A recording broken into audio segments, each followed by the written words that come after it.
네, 들리나요? 네. 네, 이거 컴퓨터가 줌이 막 꺼졌다, 다시 또 부팅됐다, 꺼졌다, 한 6번을 그런 것 같아요. 그래가지고, 네. 다음에는 다른 방법을 한번 찾아봐야 되겠습니다. 아무튼 죄송하고요. 오늘 같이 나눌 말씀은요, 마태복음 22장 1절에서 14절까지 있는 말씀이므로, 혼인잔치 비유라는 제목으로 같이 말씀 나눠보겠습니다. 오늘 본문 말씀 읽어드리겠습니다. 예수께서 다시 여러 가지 비유로 그들에게 말씀하셨다. 하늘나라는 자기 아들의 혼인잔치를 베푼 어떤 임금에게 비길 수 있다. 임금이 자기 종들을 보내서 초대받은 사람들을 잔치에 불러오게 하였는데 그들은 오려고 하지 않았다. 그래서 다시 다른 종들을 보내며 이렇게 말하였다. 초대받은 사람들에게로 가서 음식을 다 차리고 황소와 살찐 짐승을 잡아서 모든 준비를 마쳤으니 어서 잔치에 오시라고 하여라. 그런데 초대받은 사람들은 그 말을 들은 척도 하지 않고 저마다 제 갈 곳으로 떠나갔다. 한 사람은 자기 밭으로 가고 한 사람은 장사하러 갔다. 그리고 나머지 사람들은 그의 종들을 붙잡아서 모욕하고 죽였다. 임금은 노에서 자기 군대를 보내서 그 살인자들을 죽이고 그들의 도시를 불살라 버렸다. 그리고 자기 종들에게 말하였다. 혼인잔치는 준비되었는데 초대받은 사람들은 이것을 받을 만한 자격이 없다. 그러니 너희는 내 거리로 나가서 아무나 만나는 대로 잔치에 청해 오너라. 종들은 큰 길로 나가서 악한 사람이나 선한 사람이나 만나는 대로 다 데려왔다. 그래서 혼인잔치 자리는 손님으로 가득 차게 되었다. 임금이 손님들을 만나러 들어갔다가 거기에 혼인 예복을 입지 않은 사람이 한 명 있는 것을 보고 그에게 묻기를 이 사람아 그대는 혼인 예복을 입지 않았는데 어떻게 여기에 들어왔는가 하니 그는 아무 말도 하지 못하였다. 그때 임금이 종들에게 분부하였다. 이 사람의 손발을 묶어서 바깥 어두운 데로 내던져라. 거기서 술피 울며 이를 갈 것이다. 부름받은 사람은 많으나 뽑힌 사람은 적다. 네, 아멘. 오늘 본문의 말씀입니다. 오늘 본문의 말씀은 예수님이 비유의 말씀으로 우리에게 또 전해주시고 있는데, 지금 성전에서 예수님이 말씀을 가르치실 때, 대제사장들이 와서 예수님에게 무슨 권한으로 이렇게 성전에서 이런 일을 하느냐라고 물었을 때 예수님께서 세 가지의 비유를 지금 대고 있는데 그 비유를 우리가 첫 번째, 두 번째, 오늘 세 번째 이 혼인잔치의 비유를 오늘 보고 있는 것입니다. 근데 이 혼인잔치 비유는 뭐 저희가 지금 방금 읽어서 본문 내용을 알겠지만 어떤 왕이 혼인잔치를 준비했는데 초대한 사람들에게 혼인잔치가 준비되었으니 오시오 했더니 모두들 이런저런 핑계를 대면서 아무도 오지 않는 거였어요. 그래서 왕이 다시 종들을 시켜서 그렇다면 밖에 거리에 나가서 지나다니는 사람을 누구든지 붙잡아서 이리로 다 데리고 오너라. 잔치의 자리를 다 채워라 해서 혼인잔치의 자리가 채워졌는데 그 사람들은 사실 첫 번째 초대받은 사람들이 아니었거든요. 초대받지 않은 사람들로 다 잔치가 채워졌고 왕이 이제 그 초대받은 사람들을 보려고 나갔더니 그 사람 중에 유독 예복을 입지 않은 사람이 눈에 띄었고 그 예복을 입지 않은 사람에게 어떻게 예복도 입지 않고 여기 들어왔소 하고 물어보는 그런 비유가 오늘 비유이며 마지막 14절에 부름받은 사람은 많으나 뽑힌 사람은 적다라고 하면서 오늘 비유를 마무리하고 있습니다. 비유의 전체적인 내용은 14절의 말씀처럼 초대받은 사람, 부름받은 사람은 많이 있지만 사실 선택받은 사람, 뽑힌 사람은 적다라고 하는 내용이 오늘 비유입니다. 말씀이고 이 비유의 말씀을 제사장들에게 전해졌을 때 자기들에게 하는 말인지를 아는 거예요. 자기들이 초대받은 사람들이었지만 이 핑계 저 핑계로 가지 않았고 초대를 받았지만 뽑히지 않았다는 사람이라는 것을 알고 화를 내는 그런 모습이 이어지고 있습니다. 근데 오늘 본문의 말씀을 가만히 읽어보면 유독 눈에 들어오는 부분이 한 구절 있는데 혼인 예복을 입지 않은 사람에 대한 내용입니다.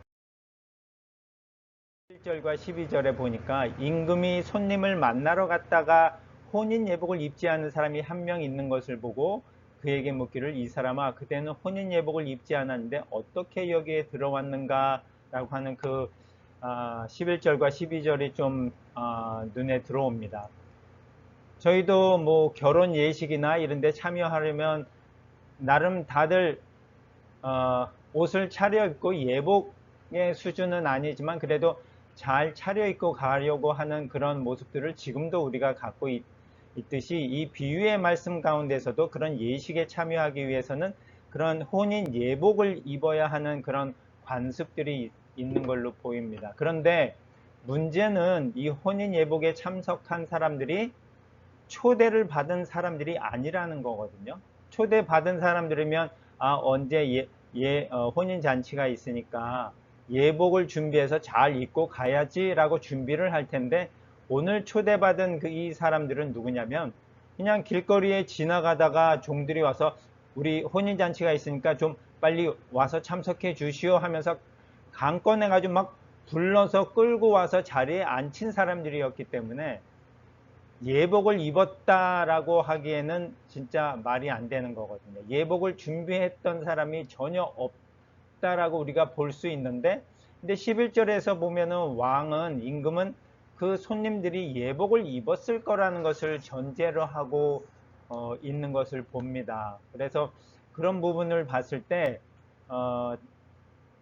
성경의 다른 번역서에 보면은 좀 가로해가지고 부연 설명으로 왕이 예복을 혼인 예식의 잔치에 참여한 사람들에게 예복을 다 나누어 주었다라는 그런 말씀이 적혀져 있는 것도 있어요. 그래서 오늘 11절의 말씀을 보면 왕이 예복을 다 입고 있을 것이라는 그런 기대를 하고 있는 것으로 봐서 예식에 불러온 그 모든 초대받은 사람들에게 왕이 예복을 다 이렇게 제공해 주었다라는 것을 우리가 좀 알 수 있을 것 같습니다. 그리고 그 당시에 그런 풍습들이 있어서 그 왕이 예식을 준비했을 때 그런 예복을 이렇게 참석한 사람들한테 제공하는 풍습들을 우리가 또 볼 수 있습니다. 그렇다면 모두들 예복을 다 입고 있었을 텐데 왜 12절에 예복을 입지 않은 사람이 있었을까라는 그런 부분들, 그 예복을 입지 않은 사람이 유독 눈에 띄었고 그 사람에게 어떻게 여기에 들어왔는가 예복을 입지 않았는데 하는 말씀을 우리가 오늘 비유 가운데서 좀 자세히 살펴봤습니다. 예복이라고 하는 것이 그만큼 중요성을 가지고 있다는 것을 우리가 좀 본문 가운데서 봤으면 좋겠어요. 그렇다면 이 혼인 예복이 과연 어떤 의미를 담고 있을까라는 부분을 한번 살펴봤으면 좋겠습니다. 우리가 성경의 여러 구절 중에서 옷에 관련된 내용을 우리가 살펴봤을 때 제일 우리가 눈여겨봐야 될 부분이 뭐냐면 로마서 13장 14절에 있는 말씀입니다. 주 예수 그리스도로 옷 입고 라고 하는 그런 구절의 말씀이 적혀져 있습니다. 우리가 예복을 입듯이 옷을 입는다라고 하는 그 의미가 무엇인지는 우리가 좀 잘 알 수 있을 것 같아요. 특별히 우리 명동 성모안과에서 일하시는 분들은 평상복을 입는 게 아니고 다 유니폼을 입잖아요. 어떤 가운이나 그 위치에 맞게 또 역할에 맞게 그 옷들을 입어요. 그래서 의사면 의사로서 보이는 그 의사 가운을 입고 간호사로서의 가운을 입고, 그래서 그 입은 유니폼을 통해서, 옷을 통해서 무슨 역할을 하는지를 알 수 있고 그것을 통해서 우리가 그 정체성을 볼 수 있는 거거든요. 마찬가지로 주 예수 그리스도로 옷 입고 라고 했을 때 우리가 예수님이라고 하는 그 옷을 우리가 입었다라는 것을 생각해 보면 우리가 그 옷을 입은 그 상태로 사람들은 우리에게서 누구를 보냐면 예수님을 볼 수 있다라는 의미가 바로 옷 입고라는 그런 의미입니다. 옷을 입었는데 그 옷을 입는 거에 대해서 그 옷이 과연 무슨 의미를 담고 있을까? 예수 그리스도로 옷 입고라고 하는 의미가 이사야서 61장 10절에 보면 여호와께서 행하신 일로 내가 크게 기뻐하고 내 영혼이 즐거워하는구나. 그가 나에게 구원의 옷을 입히고 의의 겉옷을 걸쳐 주시니 결혼식을 위해 단장한 신랑 신부처럼 되었구나. 결혼식에 들어가는 그 예복의 의미 가운데 구원의 옷이라고 의미를 담아주고 계시고 의의 겉옷이라고 의미를 담아주고 있습니다. 그래서 단순히 옷이라는 의미를 넘어서 그 예복이 구원이라고 하는 의미와 또 의라고 하는 의미를 담고 있구나. 그래서 그 비유 가운데 그 혼인 예복이 그렇게 중요한 의미를 담고 있는 것을 우리가 한번 알 수 있습니다. 그렇다면 이 예복이 구원과 의라고 하는 의미를 우리 가운데 드러내고 있는데, 이 옷이라고 하는 것을 우리가 능력이 돼서 그 옷을 사서 우리가 준비해서 입었다라는 의미가 전혀 아니거든요. 오늘 비유에서도 나온 것처럼 길거리에 가던 사람들을 데려왔기 때문에 그들은 의복을 준비할 기회가 전혀 없었어요. 그런 사람들에게 왕이 의복을 제공해 준 것처럼 하나님께서 우리에게 그런 옷을 주셨고 우리에게 옷을 입혀 주셨다라는 의미를 우리가 찾아볼 수 있는데, 창세기에서부터 보면 하나님께서 아담과 하와에게 가죽옷을 만들어서 입히셨다라는 의미를 우리가 찾아볼 수 있습니다. 그리스도의 옷을 입었다라고 했을 때 내가 그 옷을 입었다라는 의미라기보다는 하나님이 우리에게 그 옷을 입혀주셨다라는 의미가 담겨져 있는 것입니다.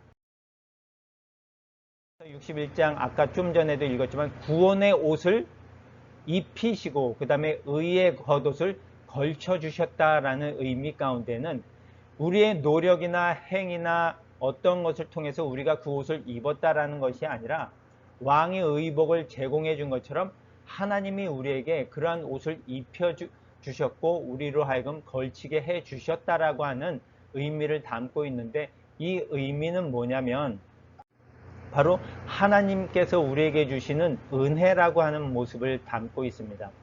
요한계시록 19장 7절과 8절에 어린 양의 혼인잔치가 나오는데, 어린 양의 결혼날이 왔다. 신부는 몸 단장을 마치고 빛나고 깨끗한 모시 옷을 받아 입었으니, 신부가 자기가 준비해서 입은 게 아니고 받아서 입은 거거든요. 하나님이 우리에게 그런 놀라운 구원의 옷과 의의 옷을 제공해 주셨다라는 그런 은혜가 담겨져 있는 거거든요.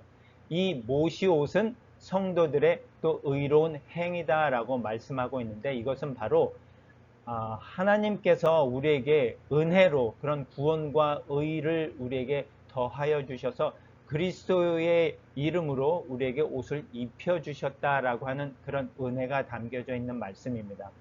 오늘 본문의 14절 마지막 말씀에 보면 부름을 받은 사람들, 초대받은 사람들은 많지만 그 안에서 선택받고 뽑힌 사람들은 적다라고 했을 때, 그것은 우리의 노력이나 행위로 내가 뽑히거나 선택받은 것이 결코 아니라 하나님께서 옷을 우리에게 입혀 주셨듯이 우리가 하나님에 의해서 부름받았고 뽑혔고 그 옷을 받아서 입었기 때문에 우리를 하나님의 자녀 삼아 주셨다라고 하는 그런 놀라운 은혜가 담겨져 있는 것입니다.